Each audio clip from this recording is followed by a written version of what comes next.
Ministerio, driver ng bus number 14 sa National Caravan 2006. Masasabi ko lang sa National Caravan na to ay sobrang exciting. Pagdating ng mga church, napakasaya, maraming crowd ang sumasalubong.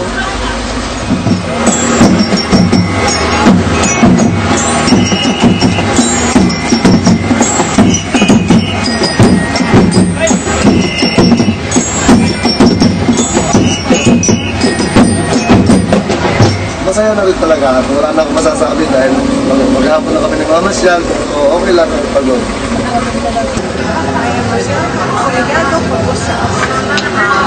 I am a dentist and actually I joined the caravan because my husband is an officer of the National Museum. Ngayon, last year hindi ako nakasama. No?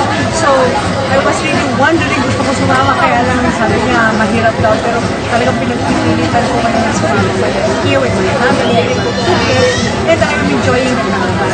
I think this is a good way to unite all UCCTIs into one big purpose. Mas makita rin namin ang nakakitang lugar na ganito pala, like sa party ng Mindanao, kasi kami sa Quezon City, ay iba at mas maganda pala at mas malaman ang mag-Christian ang growth ng UCCT sa pagkakita. Hindi namin nakalaki na gano'n, mas impact. Kaya mas feeling namin, ano tuloy nahihiya kami doon sa party ng Luzon, ano? Dahil iba ang progress dito ng UCCT. But we will be learning from each other because that is one purpose of this. Okay, so see you next time, maybe after 2 years or 4 more years, dito sa UCCT Caravan Journey of Faith. Hi, I'm Megan Crosby. I'm from the United Church of Canada, and I'm here with Intuition and UCCT. And I am having a wonderful time in this amazing caravan, seeing all of the connections and momentum and energy that comes from the churches joining together in this incredible event. And I'm so happy to be here.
What UCCT really is, the churches and people that compose it, the various ministries of the church involving different sectors of the community.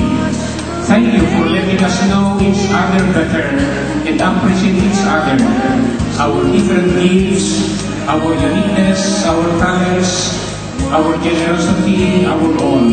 With all this, we can really thank you for the success of the UCCT Caravan for Peace and Unity.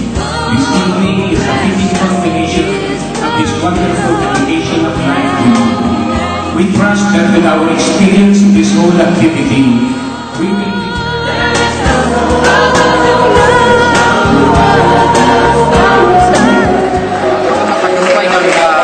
Caravan 2006 na ito sapagkat hindi akalain namin, lalo na kami na participants ng Caravan 2002 na magkakatotoo. Napakaraming balakid sapagkat maraming activity ngayong buwan ng Mayo, mahaba hanggang guguguling panahon, tinatarget ay mas malaking participants.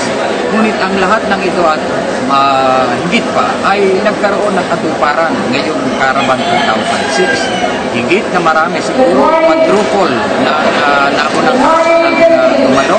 Maraming mga simbahan ang nagpadala ng malasakit. Maraming mga kaibigan ang naging interesado. Kulang na lamang ay talagang i-bandera sa buong bansa. Ang Caravan 2006 ay matagumpay na gawain para manawagan sa UCC churches na magkaisa at magtulong-tulong sa pagsusulong ng kapayapaan. Hindi lamang ng kapayapaan sa loob ng sariling puso, kapayapaan umubukagtad mula sa individual, sa pamilya, sa pamayanan, sa buong daigdig, sapagkat daladala natin ang magandang balita ng Panginoon sa Kristo. Higit sa lahat, siguro at this point, kaya mas matagumpay dahil naramdaman natin ang pagkabay ng Panginoong Diyos, kanyang Espiritu, dahil yung mga hindi namin inakakalang mangyari ay naganap right before our eyes, within our hands, within our real experiences. Kaya salamat ng marami sa Panginoon at sa lahat ng naisamak na nalangin para sa gawain.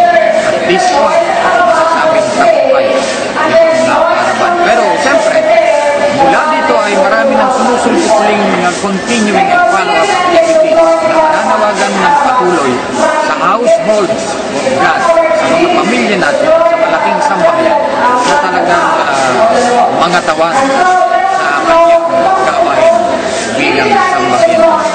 Salamat